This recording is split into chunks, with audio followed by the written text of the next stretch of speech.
नमस्कार, स्वागत है आपका हमारे यूट्यूब चैनल पर। बात करते हैं कक्षा 7 गणित विषय के कार्यपत्रक नंबर 111 की। 111 में पहला प्रश्न दिया गया है, दिए गए बिंदुओं में से किन्हीं 4 बिंदुओं को जोड़ते हुए 4 रेखाखंडों से एक बंद आकृति बनानी है। तो इस तरह से आप 4 बिंदुओं को जोड़ेंगे, जैसा कि आप देख रहे हैं स्क्रीन पर।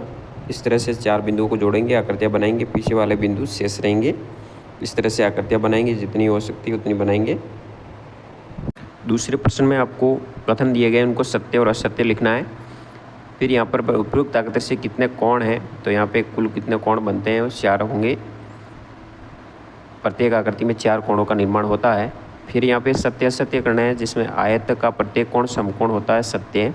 समचतुर्भुज की सभी भुजाएं बराबर होती है, सत्य है। वर्ग को एक विशेष प्रकार का आयत समझा जा सकता है, बिल्कुल सत्य है।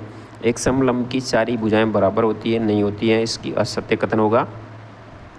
अगला प्रश्न दिया गया, दिए गए चतुर्भुजों को उनके नाम के साथ मिलान करना है। यहाँ पे आयत को आयत से मिलाएंगे, फिर वर्ग को मिलाएंगे, फिर आपके सामने समचतुर्भुज दिया है जिसको समचतुर्भुज से मिलाएंगे, समलंब से मिलाएंगे और समांतर चतुर्भुज से मिलाएंगे।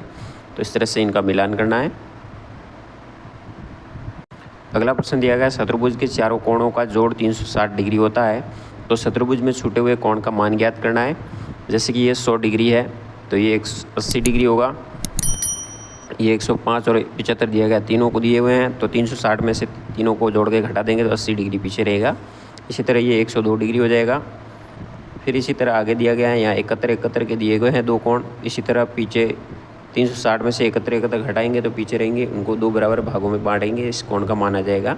इसी तरह 5वें प्रश्न में आपको यहाँ पे दिए गए चतुर्भुज का नाम लिखना है। ये चारों भुजाएं बराबर है, समकोण है, वर्ग होगा, ये समलंब चतुर्भुज होगा, ये समचतुर्भुज होगा और ये आयत होगा। तो इस तरह से इन आकृतियों के नाम लिखेंगे। उसके बाद आती है वर्कशीट नंबर 112। खाली बॉक्स में भरना है। 20 मीटर को सेंटीमीटर में बदलने पे हो जाएगा 2000 सेंटीमीटर। 35 मीटर का 3500 सेंटीमीटर। 15 किलोमीटर को मीटर में 15000। 2000 को किलोमीटर में 2 किलोमीटर हो जाएगा। 700 सेंटीमीटर को 6 मीटर हो जाएगा। 4000 मीटर में 4 किलोमीटर होते हैं। तो इस तरह से लिखेंगे। फिर दूसरे प्रश्न में 2000 ग्राम को किलोग्राम में बदलने पे 2 किलोग्राम हो गया। 1580 ग्राम को 1 किलोग्राम, 580 ग्राम। इसी तरह 3500 ग्राम में 3 किलोग्राम और 500 ग्राम हो गया। इसी तरह 1810 ग्राम में 1 किलोग्राम और 810 ग्राम। 6080 में 6 किलो और 80 ग्राम होगा। अगले प्रश्न में किलोग्राम को ग्राम में बदलना है। 18 किलो में 18000 ग्राम होंगे।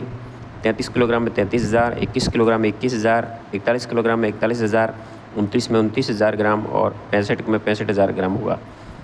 फिर अगले प्रश्न में भी लीटर को मिलीलीटर में बदलना है। 3 लीटर में 3000 मिलीलीटर होंगे। 36 लीटर में 36000 मिलीलीटर। 5 लीटर में 5000, क्योंकि 1 लीटर में 1000 मिलीलीटर होते हैं। इसी तरह 48 में 48000, 13 में 13000, 54 में 54000 मिलीलीटर होंगे।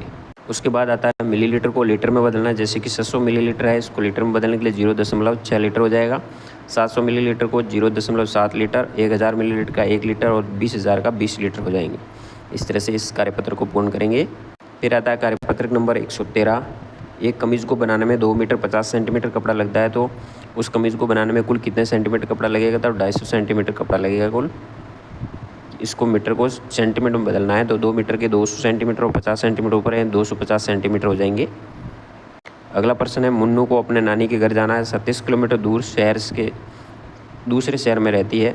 मन्नू ने 12 किलोमीटर 600 मीटर दूरी रेलगाड़ी से तय की। आगे जाने के लिए और कितनी दूरी तय करनी होगी, तो 36000 में से 36 किलोमीटर है, उनमें से 12 किलोमीटर वो चला गया है, तो 12 किलोमीटर और 600 ऊपर मीटर है। 12 किलोमीटर के अलावा 600 मीटर को घटा देंगे तो पीछे रह जाएंगे 13 किलोमीटर 400 मीटर, वो अभी दूर है, उसको दूरी तय करनी होगी।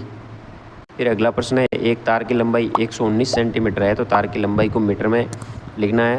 तो मीटर में लिखने पे हो जाएगा 1.19 मीटर। 1500 मीटर को दूरी को किलोमीटर में 1.5 किलोमीटर हो जाएगा। हामिद की दुकान में 450 किलोग्राम बाजरा, यदि उसने 367 किलोग्राम बाजरा बेच दिया है, तो अब उसकी दुकान में कितना रहा, तो 450 में से 367 घटाएंगे, 83 किलोग्राम शेष रहेगा। अगला प्रश्न है, चट्टा हेमा का वजन उसकी बहन से 8 किलोग्राम ज़्यादा है, तो उसकी बहन का वजन 60 किलोग्राम हो, तो हेमा का वजन कितना होगा, 8 किलोमीटर ज़्यादा है तो 8 जुड़ जाएगा, 68 किलोग्राम हो जाएगा। इसी तरह सुमन प्रतिदिन 6 गिलास पानी पीती है, वो तो बताइए कि 300 गिलास पानी पीने में कितने दिनों में, तो 300 के अंदर 6 का भाग देंगे, 50 दिन का समय लगेगा।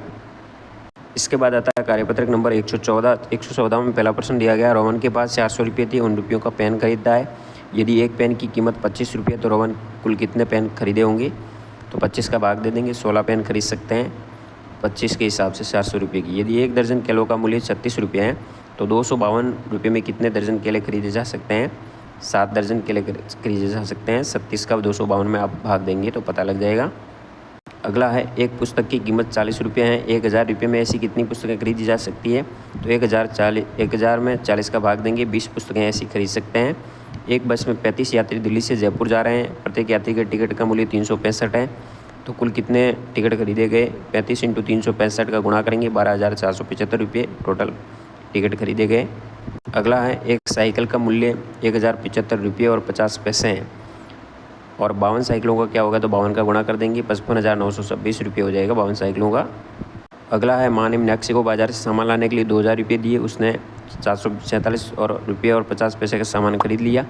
अब उसके पास शेष कितने बचे? तो 2000 में से ये घटा देंगे, शेष रहे 1252 रुपये और 50 पैसे। उसके बाद आता है कार्यपत्रक नंबर 115 में पहला प्रश्न है, दिए गए खेत का परिमाप क्या होगा?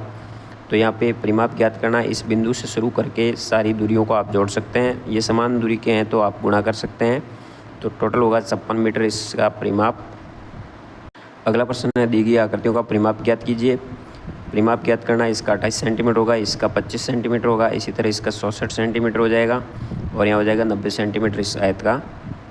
तीसरे प्रश्न में, किस आकृति का क्षेत्रफल सबसे अधिक है? सही विकल्प पर राइट का चिन्ह लगाना है।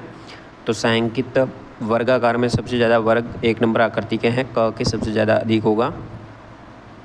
चौथे प्रश्न में आकृति दी गई है, क्षेत्रफल बताना है, तो इसका क्षेत्रफल होगा 80 वर्ग सेंटीमीटर, जो कि ऑप्शन नंबर ख राइट होगा।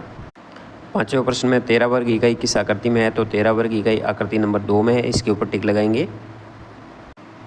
तो इस प्रकार आप कार्यपत्र 115 तक कार्य कर सकते हैं। धन्यवाद। जय हिंद, वंदे मातरम।